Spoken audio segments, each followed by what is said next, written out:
अगर आप कहते मैं कुछ नहीं करूंगा और मेरे ऊपर अनुग्रह हो जाए, आप झूठे हैं। अगर आप ये कहते हैं कि मैं परमेश्वर का काम किसी को सुनाऊं, वचन सुनाऊं या ना सुनाऊं, किसी को चर्च में लाऊं या ना लाऊं, मेरे ऊपर अनुग्रह बढ़ाए, आप झूठे हैं। लेकिन ध्यान से सुनिएगा, आप डरते नहीं, आप घबराते नहीं, आप ही आपके साथ।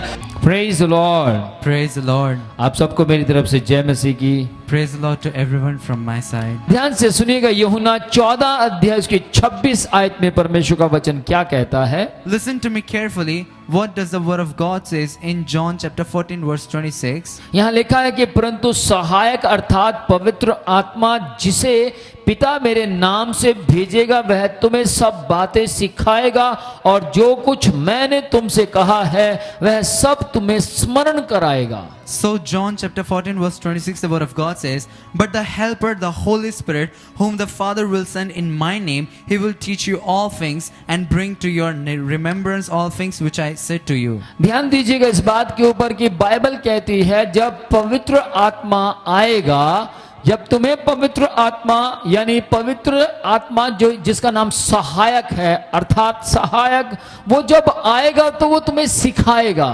So pay attention to what it says.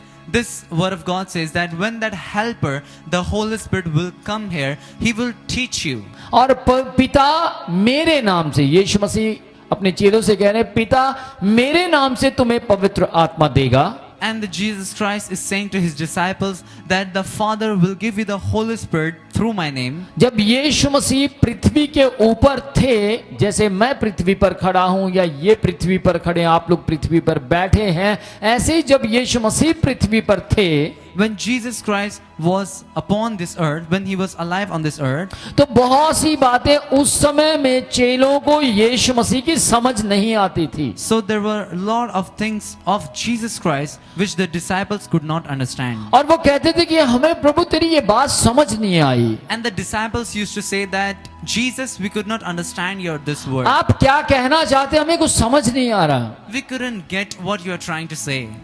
और यीशु मसीह क्या कहते थे कि तुम्हें अभी वो समझ तुम्हारे पास नहीं है, लेकिन एक वक्त आएगा तुम्हें वो समझ दी जाएगी। And Jesus Christ used to say that you don't have such wisdom so that you can understand my word, but there will be a time when you will be able to understand my word. और जब तुम्हारे ऊपर वो समझ आएगी तो तुम्हें सब भेद की बातें समझ आनी शुरू हो जाएंगी। And when that wisdom will come upon you, then every secret thing you will able to understand. और बाइबल कहती है जब चेलों के पास पवित्र आत्मा आया, And the Bible says when the Holy Spirit came to the disciples, तो चेलों को यीशु मसीह के वचन ही आकर पवित्र आत्मा ने नहीं बताए, so not just the words of Jesus Christ the Holy Spirit taught to the disciples, बल्कि यीशु मसीह की शिक्षाएं जो थी, यीशु मसीह का जो एक्चुअल में उसका नेचर था, यीशु मसीह के उस नेचर को आकर चेलों को पवित्र आत्मा ने समझाया। not just the scriptures, not just the word, but even the personality, even the nature, and also the teachings of the Jesus Christ, the Holy Spirit taught it to the disciples. यीशु मसीह की शिक्षाएं, बहुत सी शिक्षाएं चेलों को समझ नहीं आ रही थी। So there were multiple teachings of the Jesus Christ which the disciples could not understand. और जब समझ नहीं आ रही थी तो वो यीशु मसीह को छोड़कर चले गए। And when the disciples could not understand, they were leaving the Lord Jesus. और उन लोगों ने कहा हमें तो तेरी समझ नहीं आती, And they said that, Jesus, we can't understand you. ये क्या करना चाहता, हमें कुछ समझ नहीं आ रहा। What does he want to try to do? We don't understand. प्रेरितों के काम पहला अध्याय उसकी 8वीं आयत में परमेश्वर का वचन क्या कहता है।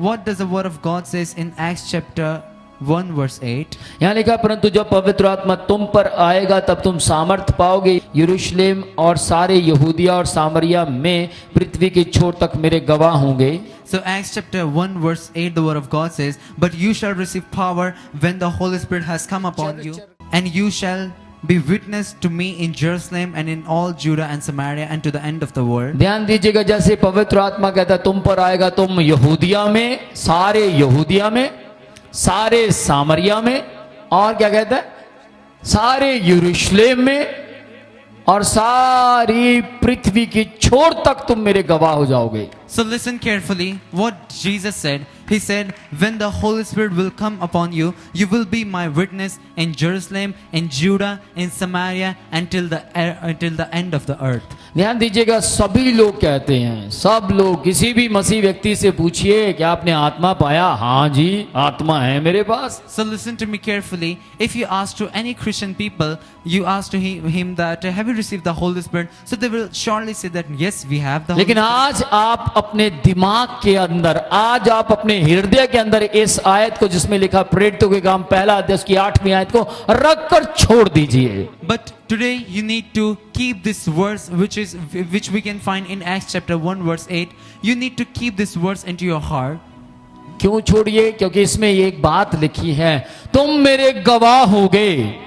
The reason why we want to keep this verse into our heart is because it says that you will be my witness. लेकिन कब होगा? जब तुम पर पवित्र आत्मा आएगा. But when the Holy Spirit will come upon you, then you will be my witness. तब तुम सामर्थ पाओगे. Then you shall receive the power. यरूशलेम, सारे यहूदिया, सामरिया और पृथ्वी की छोर तक तुम मेरे यानी यीशु के गवाह बनोगे. And you will be my witness in Jerusalem, in Samaria, in Judah, until the end of this earth. इस बात पर ध्यान दीजिएगा, सब लोग कहते हैं मेरे पास आत्मा है, लेकिन जिसके पास आत्मा है वो यहाँ गवाहियां सबसे ज्यादा देता है. Pay attention to what says. Everyone says that we have the Holy Spirit, but he who indeed has the Holy Spirit, he gives the testimony most here. यहाँ लिखा है, परमेश्वर मसीह लोगों को क्या बनाने आया, इस पर ध्यान दीजिए. Pay attention towards it, that what did Jesus Christ came to make the Christian people. परमेश्वर ने, यीशु परमेश्वर ने सब लोगों को संदेश देने के लिए नहीं बुलाया. Jesus Christ has not called every single person to give the message. परंतु परमेश्वर ने सारे मसीह लोगों को गवाह बनाया है. But the Lord has made every single believer a witness. आपको गवाह बनना है. You need to become a witness. आपको गवाह बनना है. You need to become a testimonial witness. आपको यीशु की मौत का गवाह बनना है. You have to become a witness of the death of the Jesus Christ. आपको यीशु मसीह के विषय में लोगों को बताना है कि यीशु मसीह मारा गया, गाड़ा गया और तीसरे दिन मुर्दों में से मुझे बचाने के लिए जीवित हुआ है. You have to tell about the death, the burial and the resurrection of the Jesus Christ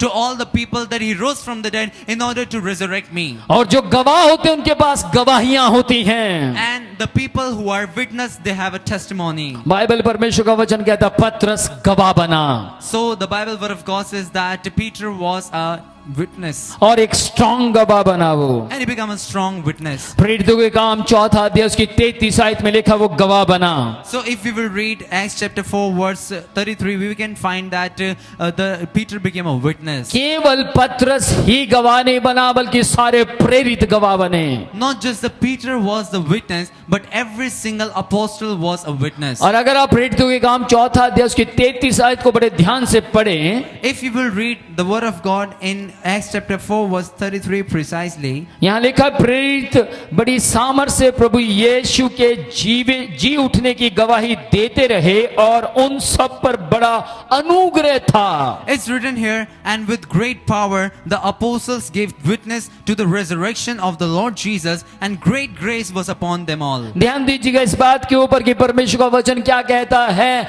वे यीशु मसीह के जी उठने की सारे प्रेरित यीशु मसीह के जी उठने की गवाही देते रहे. Pay attention to what says, that all the apostles kept on giving the testimony of the resurrection of the Jesus और Christ. जैसे जैसे वो गवाही देते रहे उन पर बड़ा अनुग्रह होता रहा. And the more they went on giving the testimony, the more grace was upon them. यदि आपको बड़ा अनुग्रह चाहिए, If you need a great grace upon you, यदि आपको बड़ी ब्लेसिंग्स चाहिए, if you need a huge or enormous blessing upon you, यदि आपको बड़ी हीलिंग चाहिए, if you need a huge healing upon you, यदि आपको बड़ी शांति चाहिए, if you need huge peace upon you, तो आपको यीशु मसीह के जी उठने की गवाही देने वाला बनना होगा। then you need to become a witness of the resurrection of the Jesus Christ. अगर आप कहते मैं कुछ नहीं करूंगा और मेरे ऊपर अनुग्रह हो जाए, आप झूठे हैं। If you say that I don't want to do anything but still the grace of God should be upon me, it means that you are a liar. अगर आप ये कहते हैं कि मैं परमेश्वर का काम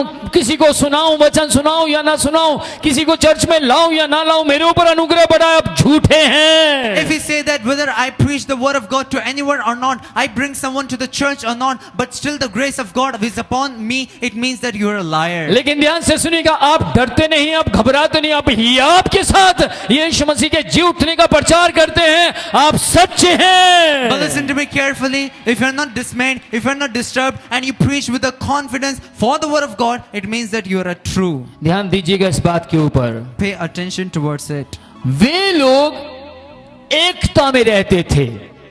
Those people were in the unity. 3 बातें बताऊंगा। I will tell you the 3 things. प्रेरित लोगों के ऊपर बड़ा अनुग्रह था। क्यों था? क्योंकि वे अपनी सारी वस्तुओं को साझे की करते थे। The great grace was upon the apostles is because they used to live in the unity. यहाँ लिखा है कि वे बड़ी सामर्थ से प्रभु यीशु के जी उठने की गवाही देते थे। It's written here that they used to give the witness of Jesus Christ with great power. अपनी सारी वस्तुओं को वो साझे की करते थे। They used to keep all things in one accord. लिखा है बड़ी सामर्थ के साथ यीशु का प्रचार करते थे। They used to preach with great power for the Lord Jesus Christ. और वे एक चित्त और एक मन रहते थे। And they used to stay with one accord. ध्यान दीजिएगा इस बात के ऊपर, जो एक चित्त और एक मन रहता, जो अपनी वस्तु को अपनी नहीं समझता, ये समझता है कि मुझे परमेश्वर से मिला है, याद रखिएगा उन सब के पास आत्मा है। The people who shared their things and they think that everything that they have got it from the Lord. It means that they have the Holy Spirit.